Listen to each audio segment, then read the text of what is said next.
those that submitted questions. Unfortunately, we don't have time to present all of the submitted questions, so we've selected the ones that were asked most frequently.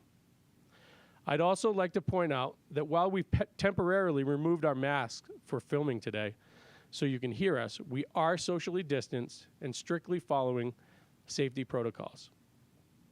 Everyone, thank you very much for joining us today. We've all been affected by the pandemic, both personally and professionally, but our community has done an amazing job of reopening in a safe and responsible way. And personally, I'm really excited for the ski season, and I'm looking forward to hearing from you on your insights today. Even though we're weathering some trying times right now, what are the three of you most excited for the 2021 ski season? Nate, you want to start this one off? Sure. Thanks, and thanks for having us. Most excited about for this ski season, can I start with the skiing? Because I think the skiing is going to be fantastic, as it always is here in Park City and around the state. And I think we are set up to really accommodate a safe and enjoyable ski season from all corners of the state. And as we've seen with other outdoor recreation activities, some of the safest things you can do are outside, and it'll give us a great way to kind of forget about the pandemic for a few hours, go ride chairlifts outside with friends and family, and the part of the ski day from the top of the chairlift to the bottom should be exactly the same. Good deep snow and all the fun skiing that the resorts here in Park City have come to provide our guests. Deep snow. I like it. Todd, you want to tell us what you're most excited about? I have to get in line behind NATO on that, and that's the skiing. We were all forced to close prematurely because of the pandemic back in March, and I think we didn't really finish what we set out to do last year, and to nobody's fault, of course, but we had to close. And I think just being able to open up, we saw in our summer season really excited people out there on the mountain biking trails and hiking around and scenic rides, just to be outside. And the ability for us to open and stay open is what excites me most. And I think right up there with that is just we have 2,700 employees that we have at Deer Valley, and the opportunity to bring them all back to work excites me as well, because it's been tough for everyone, and especially those folks that have had not had any hours over the summer and since March 15th, and to bring everybody back and open up our resort, granted under different circumstances, but it's just exciting to be able to see that family of folks come back. So those two things are at the forefront for me. Mike? Yeah, thanks again, Casey, for having us. So a little bit of piling on to the comments that both Nathan and Todd mentioned about, winter and getting back to skiing and riding. Certainly getting employees and guests back to the resort. We certainly are all looking forward to that. When I think about this winter in particular, and while we have the usual enthusiasm, excitement for a new year, it is tempered. People, they're wondering what the new ski season is going to bring. But I would say on behalf of all the resorts, we have a lot of optimism that the work we've done in preparing for this year, with the sole goal of keeping employees and guests safe, open, to stay open, it's going to work, and we're going to have a great year. And people are going to get back out on the snow, and they are, again, so excited to get started, and we share that with them. Looking forward to seeing all that hard work come to fruition. Nate, what are the biggest challenges that Utah faces in attracting destination skiers and snowboarders this season? Yep, that's a great question. I think what will be really important this year is really clear and consistent communication. And, one thing that we, if there's an advantage we have, it's that, when we closed down our industry last winter on March 15th, we started working on this season plan on March 16th. So we've had a fair amount of time and have learned a lot over the last months. But I think the most important thing is going to be that communication to our guests, our locals, on how the season should operate and kind of the protocols that the ski areas have. And like a lot of things that we did for the first time under kind of new COVID protocols, it's going to seem a little different and strange at first, but I think our guests are going to slide right into groove once they figure out how parking works and reserving a lift ticket and reserving lunch reservations and these things, just like we did with restaurants and golf courses and everything else that's open.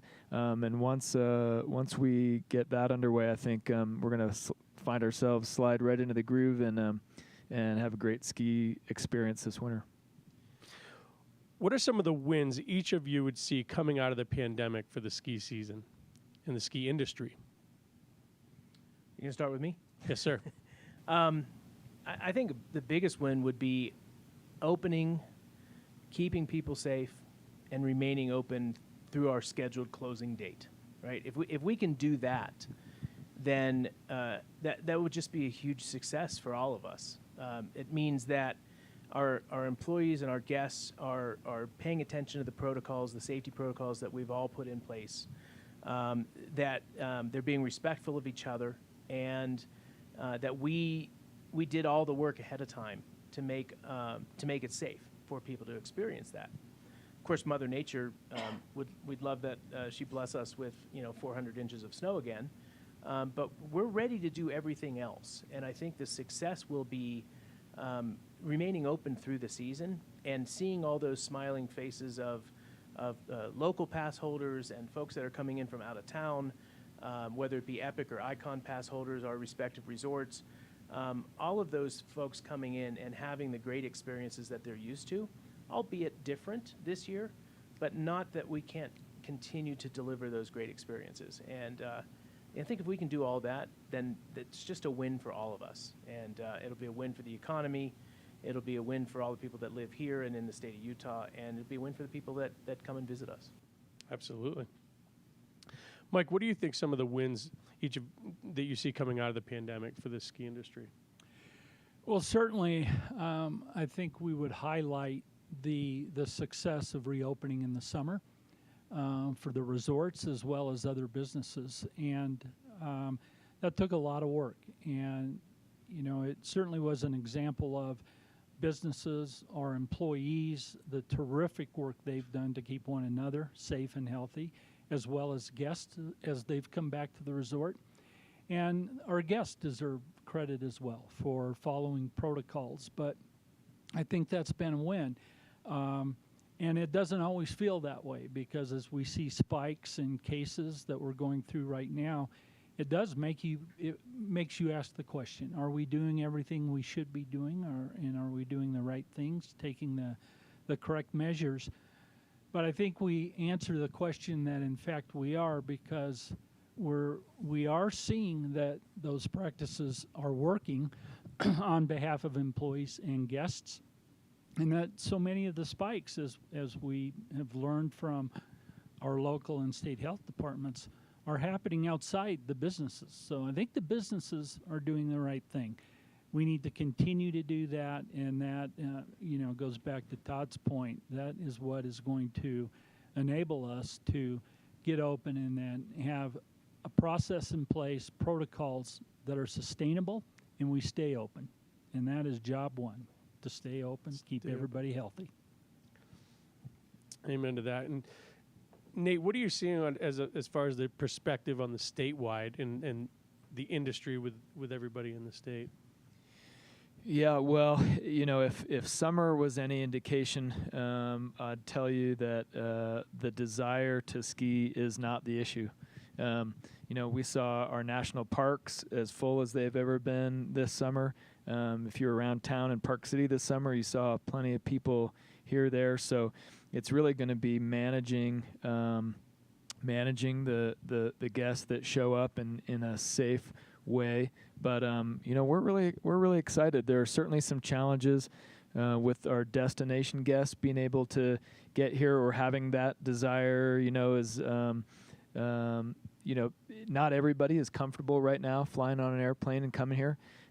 We're lucky that we have a good drive market in California. For sure. And we're also seeing, and we saw this in the summertime, people are driving much longer distances than they have in the past. So, I'm not alone in noticing a lot of license plates in town, not just from California and Colorado, but from Texas and Illinois and farther afield for sure. So I think we'll see that, and maybe a little bit of softer on the destination side, but I think the local side, I haven't talked to one resort in the state yet that didn't say they've been really successful at selling season passes. So the desire is there to ski, and if we're fortunate and Mother Nature helps us out a little bit, we're going to get off to an early and awesome start and crank it up and have a great ski season. Great. Next one here is for Todd and Mike. We know both resorts have new operational plans in place to ensure a safe environment. What will a typical ski day look like for your guests this season? They make the reservations online, they buy their ticket, then what? Todd? Oh, I was going to let Mike go first. Mike? I'll take it. So, yeah, I think the important piece to call out is the start of the day. In our case, that does require a reservation for skiing, whether they're a pass holder or a day ticket. And so that's important to know that. And that's going to take an adjustment for our guests without question. I think importantly then, as they utilize facilities, there are going to be some restrictions in capacities for buildings. We will have a reservation system for lunch, which certainly will be further adjustment for our guests. But to think about that process, and how many times do we engage in activities, whatever it may be, where we have to plan a little bit in advance and make a reservation, and it's not very hard. And I think the systems and the processes that we've put in place are going to be easy to manage, and they're actually going to provide an experience for our guests that is better than we might have given current circumstances without these reservation systems. It allows us to importantly control the number of people that are at the resort. So again, that helps us ensure that safety protocols are adequate because they're based on the number of people there. So that's going to work, I think, really well, and but it will be different. And so a little bit of planning.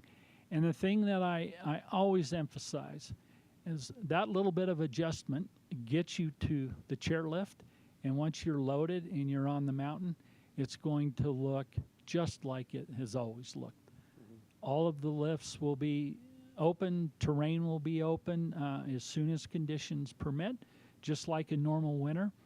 And let's all be just enjoying that and not losing sight of the fact that we're up skiing and riding. And if we just had to make a reservation, a day or two in advance, or in many instances the day of, that's not very hard. And then we're up and away we go. A creature of habit has to just learn a new habit, essentially, right? Well said. It's so true. And I'll just add quickly, Casey, I think one of the questions that often come with the ticket or skiing reservation is that it's a change in behavior. And a great example is someone that says, well, I sometimes don't make the decision to ski or ride until day of. Well, most days you can make that reservation when you decide that morning to come to the mountain. There will be some number of days during the course of the winter where we probably will hit capacity, and that will be different. That will be different for people. But there won't be many of those days. The vast majority get a reservation and away you go. Todd? Sure. So many similarities to what Mike described Park City Mountain is doing, and we're doing a lot of those at Deer Valley. But there are some things that are different, and a couple of those that I'll mention. We are not requiring reservations to ski at Deer Valley. We have really good history on all of our pass holders, how many times they've used, when they've come, Icon Pass, Deer Valley season passes. And we will manage our capacities based on allowing a certain number of daily ticket sales. So we'll turn off the spigot, as it were, by controlling that number. We are substantially reducing our capacity limits, and as most people know, Deer Valley has always had a capacity limit. And we're reducing that in order to do a couple of things. And those things are to create the opportunity for us to serve all of our guests lunch at some point during the day, and to keep the lift lines at a minimum. And I focus on that specifically because we are all being required to do things different and load lift lines differently this year. Families can load together, but we, in a normal year, we'll put 4 people on a quad chairlift, and if you don't know the other 3, doesn't matter. You'll get to know them on the chair. Well, we're not doing that this year. We're physically spacing people, and if unknown parties, there'll be at most 2 on a 4 chairlift. And so that creates inefficiencies in loading. And so we've taken the approach that we're just going to have less people on the mountain. So to Mike's point, the skiing experience on the mountain is going to be glorious, because there will be less people than even on a Christmas holiday peak day. There'll be less people on the mountain than we would have had a year ago. And then we are asking as well everybody to make a reservation for lunch, and we're rolling out a new Deer Valley app that has the opportunity to do reservations through that application. Every restaurant that we serve, the menus will remain the same. The food that we serve will remain the same, but we'll be doing table service instead of getting in line, going to the cafeteria, bringing your own food back. And then we're also adding a mobile ordering platform for certain of our venues that you can order on your phone. You can go pick it up, and it's a grab-and-go concept, but people will be able to do that in addition. So we're really, I'm fully in the boat of what Mike said, is that I think some of the things we're doing are going to last and are actually improving the service levels for what all of us are doing. It took a pandemic to make us, get to that direction quickly, but I do believe that the experience is going to be great. And it's just going to take some adjustment. People are going to need to make a reservation for certain things, whether it's a lift ticket over at Park City or for lunch here at Deer Valley. And the other piece is the mask, wearing masks and staying safe. People aren't used to wearing masks when they're in a lift line. They're not used to wearing masks when they're on a chairlift. But we are, making it mandatory that if you want to ski at Deer Valley, and I believe Park City Mountain is the same way, you wear a mask. And if you don't want to wear a mask, there's probably a resort in Colorado that will allow you, but I believe that all 15 of our resorts in Utah are aligned in that policy. And it's one way that we know that we can keep people safe. It's not political. It's just basic human decency, and we're all abiding by that. So that will be different. Same. I got a couple more for Todd and Mike as well. Safety is a big concern for everyone right now, obviously. Not only for the guests, but for the locals as well. And employees. Tell us about the measures you have in place at each resort to protect your frontline employees. So all of our employees, and we've been doing this all summer, all employees are health screened prior to coming to work. And that is thorough and is very helpful. And so we know that our employees are healthy when they show up for work. And that is critical, not only that your coworker knows that you went through a health screening, but it also it heightens the awareness, and it reminds all of us every morning what our job is today, and that is to stay healthy, to be safe, and take care of one another. And so it's a great way to start the day, right? And then, as we all do, we've got mandatory face coverings. We have protocols around social distancing.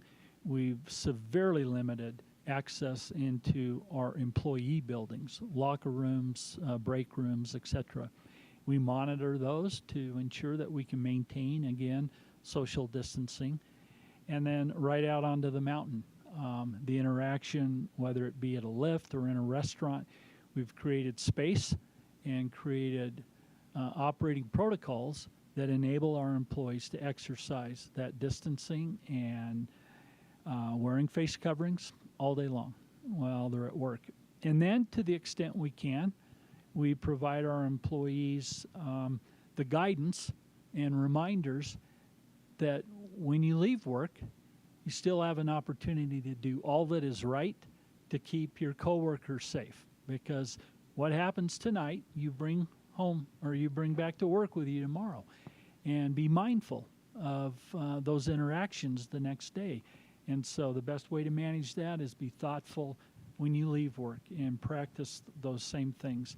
And then, of course, we always want to be out in front with our employees about any resources they might need to help deal with these tough times that everyone is going in. And that comes in many different forms, but we have a lot of resources available to our staff to help them in any way they need on that front. And so we feel good, and I hope that our employees continue to feel very confident that the company is putting resources, systems, protocols in place, and as long as they're doing their part, we're all going to be okay.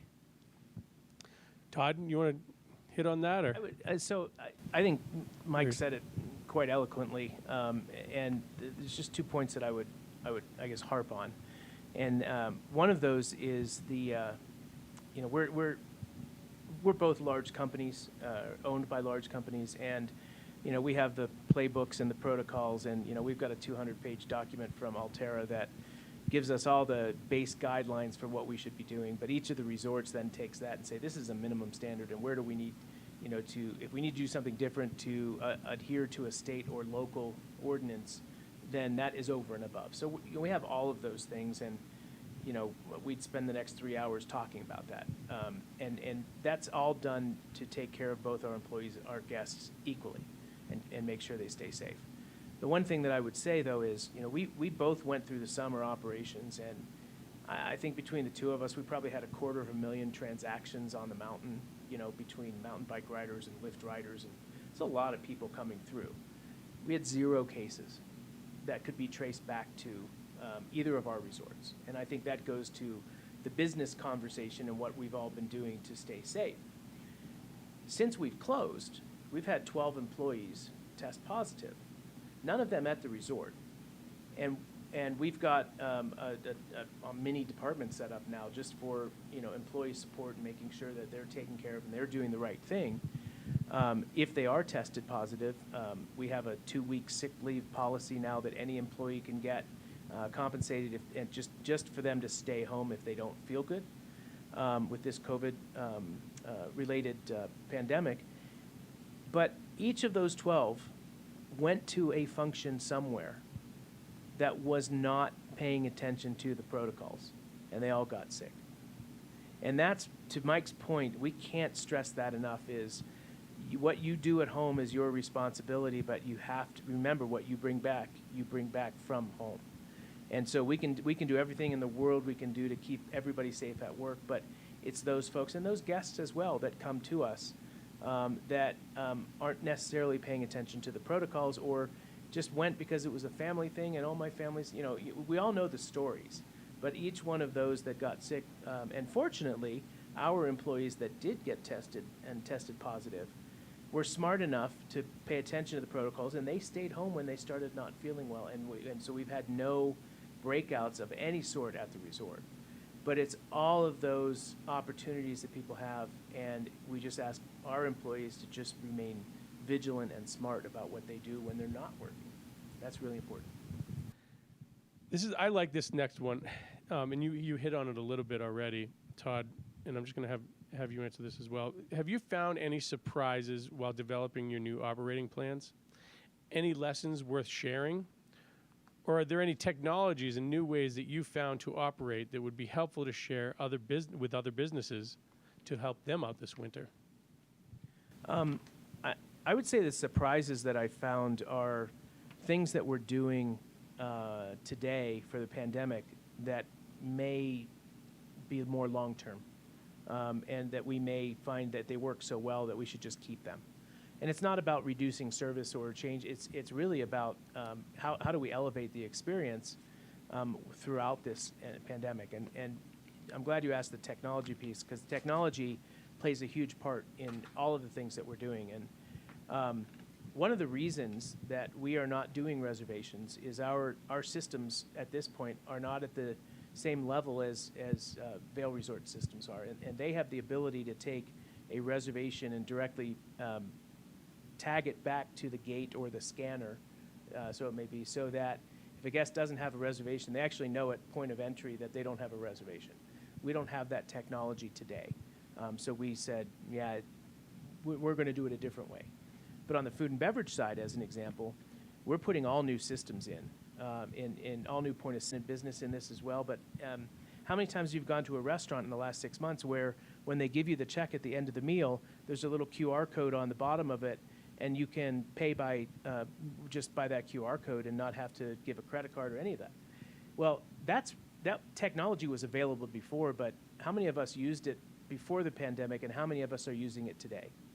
And those touchless opportunities doesn't necessarily mean that it's giving bad service. It's actually improving the service, because how many of us go to a restaurant and we ask for the check and it's 15 minutes before you actually get that check because they've just gotten busy with something else, and this actually is an improvement in the service.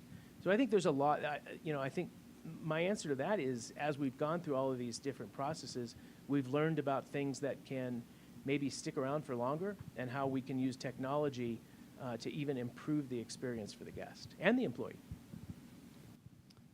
Mike, do you have any of those experiences? Yeah, I might share a couple. Todd did mention the reservation system, and I would say what is interesting about that, it is a fantastic tool to allow us to reserve skiing.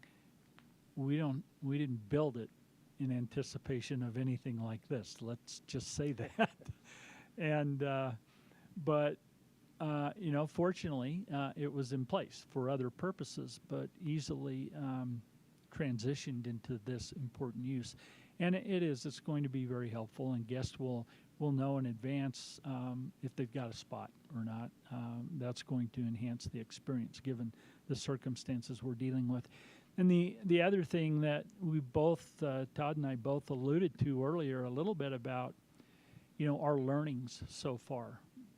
When we looked at summer operations, while the operation is much smaller, those processes, we built all of those to be, hopefully, to be scalable. And so we've rolled a lot of that into winter. And I can say that as we began to execute on those in the summertime, and then needed to flex those systems as we brought more employees on in particular, they worked really well. I don't want to say it was a surprise, but I will say it was a tremendous relief to see them in action on a bigger scale, and gave us all the confidence then that going into the winter, they are built for more people, more employees, and more guests. So that has been really good.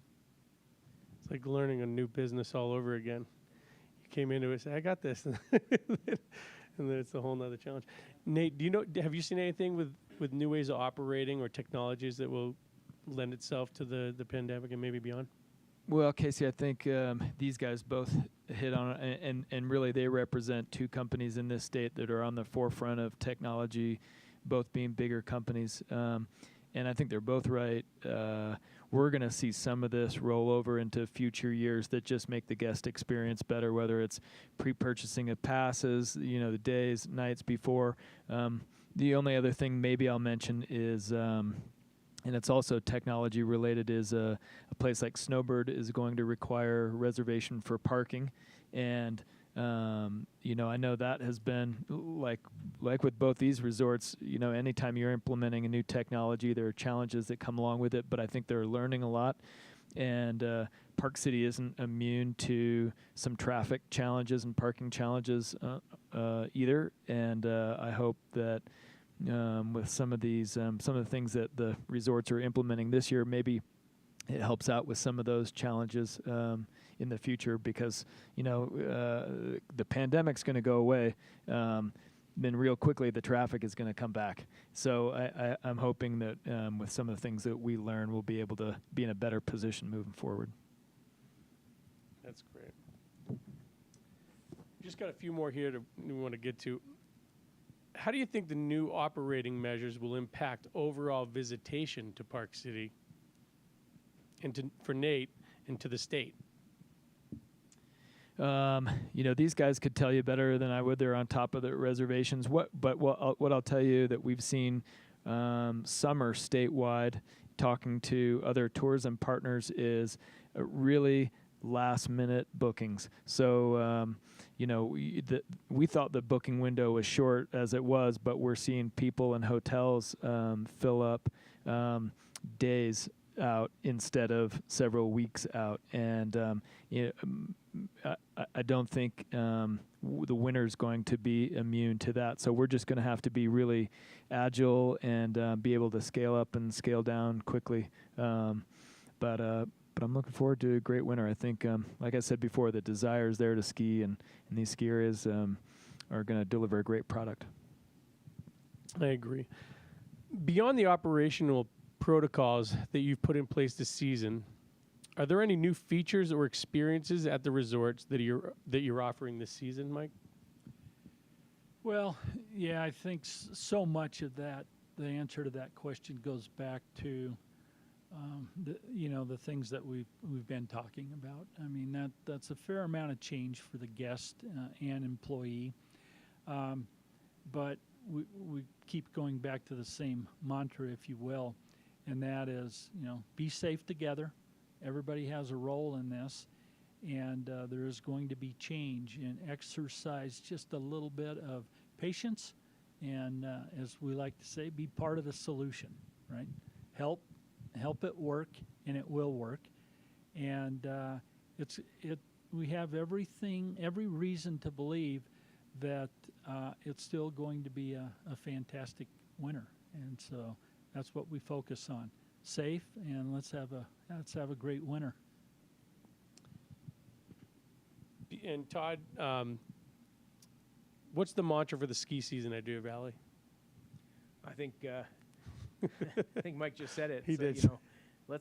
Let's open safely, keep healthy, stay open through the end of the season, and if we can do that, we've hit so many milestones on so many different levels, and let's not forget we are doing this in the middle of a raging pandemic, and the numbers in Utah, the numbers in surrounding states, continue to get worse, and we've got to do whatever we can do. So I think we're all going to be considered magicians in all of our businesses, not just at our two resorts.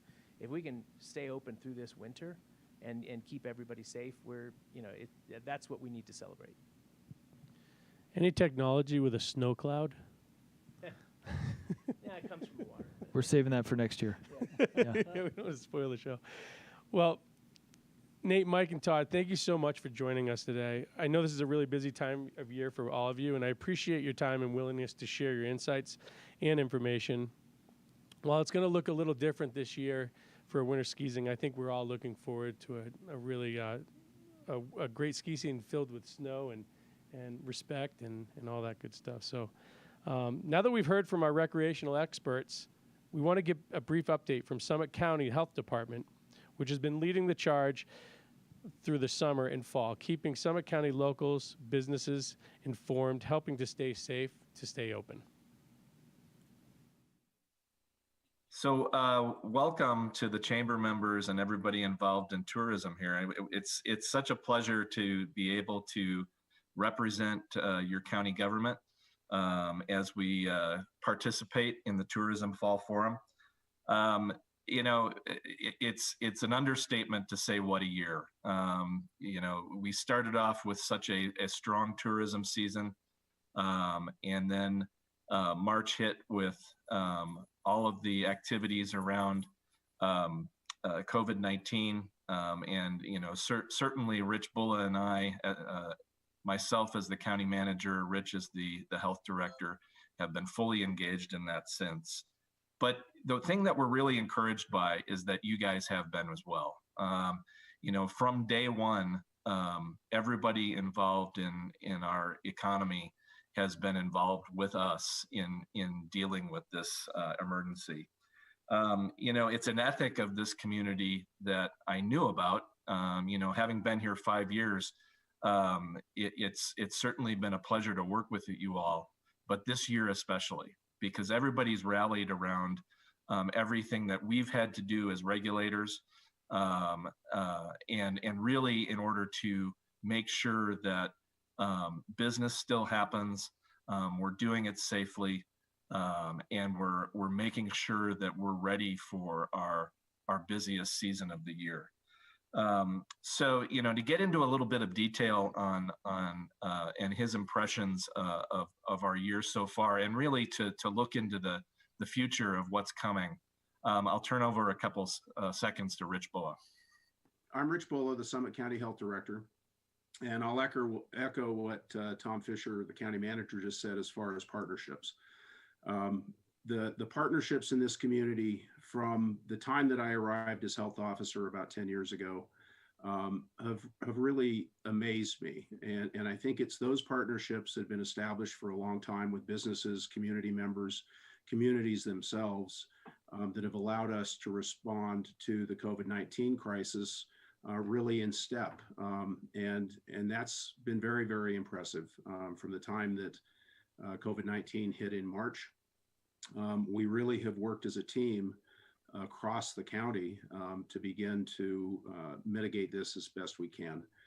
So that brings us, as I'm looking out the window right now, it's an absolutely beautiful winter day, beautiful light snow, nice cold temperatures, exactly what we want this time of the year.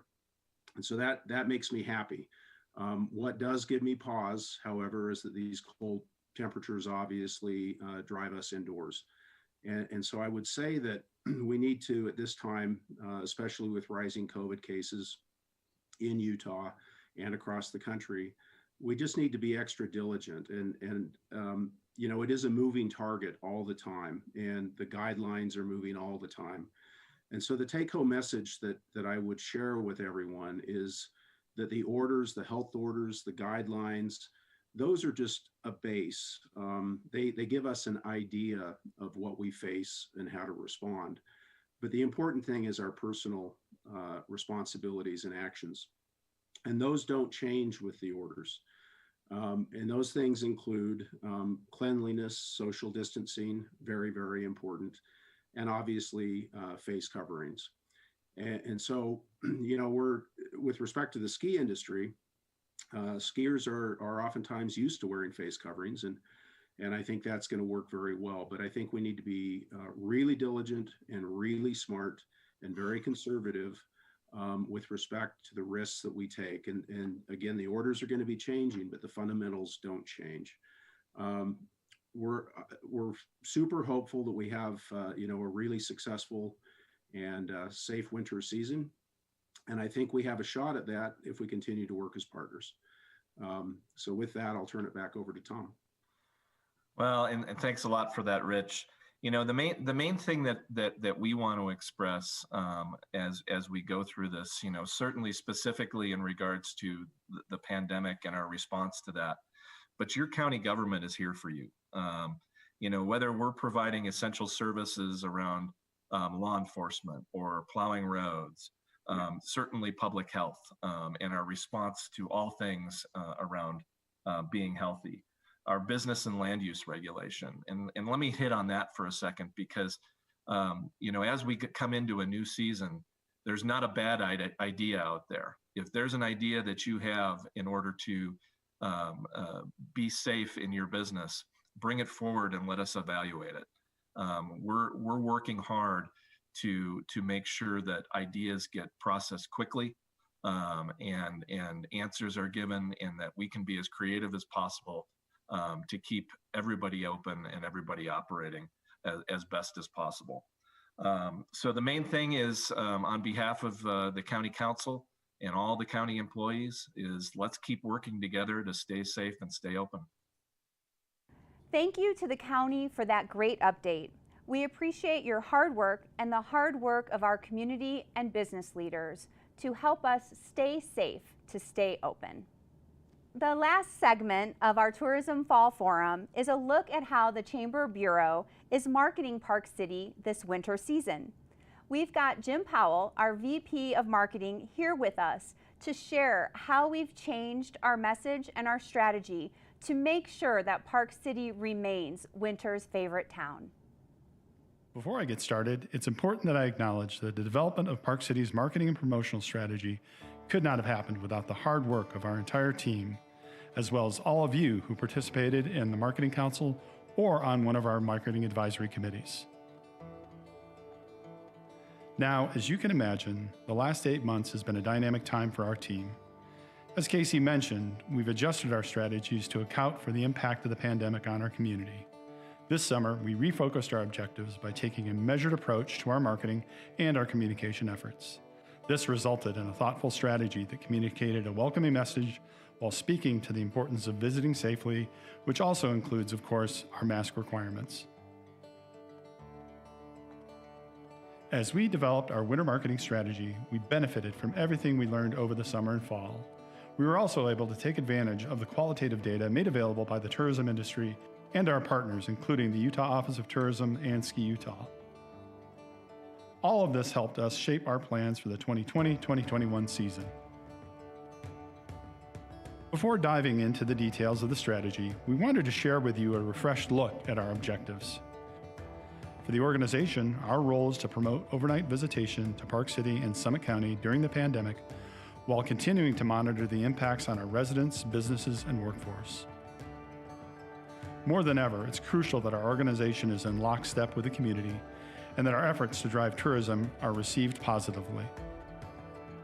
Our marketing objective is to continue to build awareness, opinion, and consideration of Park City and Summit County as a welcoming and safe destination. Additionally, we also wanted to execute a marketing strategy and tactics that provides maximum flexibility to pivot as needed. These objectives are similar to how we approach summer and reflect the need to deliver the right message to the right audience with a welcoming tone. Based on these objectives and the impacts of the pandemic on tourism, we have worked with our agency to develop a paid media strategy that allows us to effectively and efficiently reach skiers and snowboarders who are ready to travel. We will also be shifting our focus from first-time visitors to previous guests, based on their likelihood of returning to destinations that they've already visited. This season, we're taking a different approach with our television buy. We're stepping away from network television and shifting our buy to connected TV, which gives us a much more targeted approach. We're partnering with Hulu to target both winter vacationers and destination skiers in the Western United States on a state-by-state basis. And we're working with AdTheorent on a nationwide campaign that targets active travelers and destination skiers. This approach allows us to cast a much wider net versus targeting specific cities or market areas. In addition to connected television, we continue to invest heavily in streaming radio, digital video, digital display, native, social media, and paid search with partners like Pandora, YouTube, TripAdvisor, Martini, Facebook, Instagram, and Google Ads. Lastly, we've reduced our print media buy to help offset our budget reductions and provide more flexibility to our overall media plan. That said, we continue to partner with Ski and Outside Magazine based on their ability to reach passionate skiers and snowboarders and winter outdoor enthusiasts. We've also placed an ad in Departures magazine to target the luxury audience. This media buy was kicked off in early October and runs through late March. We'll then transition from our winter message to the spring message in late January. Building on the success of our Winter's Favorite Town campaign over the last 2 seasons, we worked closely with our ad agency on updating the look and call to action of our ads. We focus on still and moving images that demonstrate proper social distancing and feature a variety of winter outdoor adventures, including skiing and snowboarding. This helps communicate that there is more room for all of your adventures in Park City this winter. We also took a page from our summer and fall campaign by including a call to action that helps drive readers and viewers to our homepage, visitparkcity.com, for detailed information about social distancing protocols and to learn about our mask requirements. We're also working closely with the resorts to make sure we're helping socialize all the special measures and requirements they have in place for guests visiting this winter. Now, I'd like to show you a sample of this year's creative with our 30-second connected television commercial. In winter's favorite town, there's more space to explore and more experiences to share, where our mountains invite you to discover new adventures. And the smiles couldn't be warmer. Here, the nights are as enchanting as the days. Discover why Park City, Utah is winter's favorite town. Learn about visiting safely and our mask requirements at visitparkcity.com. We hope you enjoyed today's presentation, and we look forward to another great season. We'd also like to thank Summit County and the Utah Office of Tourism for all the financial support we receive through various grants and co-op marketing funds. And remember, let's all stay safe to stay open this season. And now, I'm going to turn it back over to Jennifer Wesselhoff for a few final remarks. Thank you for joining us for the 2020 Fall Forum. There's no question that this is the most challenging start to a winter ski season in decades. But as you can see from the great presentations today, we have the leadership, vision, creativity, and cooperation to push forward and ask visitors to join us this upcoming winter season to stay safe, to stay open. We have come through summer and fall this year, beating all of the revenue projections set last April, and we are being recognized as one of the most popular destinations in the United States to enjoy recreation in a socially distanced manner. We are going to build on this success during this important winter season, and we want to thank all of our hotels, restaurateurs, retailers, and recreational providers who have worked so hard so that our visitors and locals feel safe in all that Park City has to offer. I would also like to thank Park City Television for helping us make today's presentation possible. Lastly, I want to thank our Chamber Bureau staff for continuing to stay positive and creative as we continue to support our local businesses and ask the country to consider Park City for their small group and leisure getaways. Here's to great snow and a successful holiday season.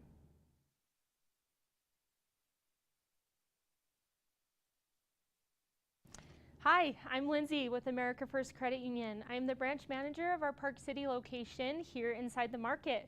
We are so excited to be a sponsor of the Tourism Fall Forum again. We love this event every year. I wanted to share a little bit about America First Credit Union. At America First, our mission is not limited to helping members develop and maintain their financial well-being. In fact, the credit union's presence emanates throughout Utah with a variety of community giving efforts. With our philosophy of people helping people, we provide opportunities to support the community through food and clothing drives, contributions to local schools and community events, partnerships with local charities, and much more.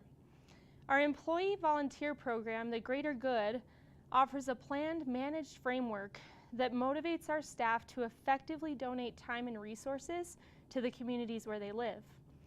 America First is dedicated to creating lifelong memberships with those that we serve. As the largest credit union in the state of Utah, America First boasts a long-standing history and 81 years serving members. We have become the largest, most stable, most progressive credit union in the country while remaining a member-owned, not-for-profit financial institution. Today, America First has 128 branch locations, that we are the 9th largest credit union in assets and the 6th largest credit union in membership in America. We truly love our chamber relationships and see the value that they bring of supporting businesses. America First offers a multitude of business services.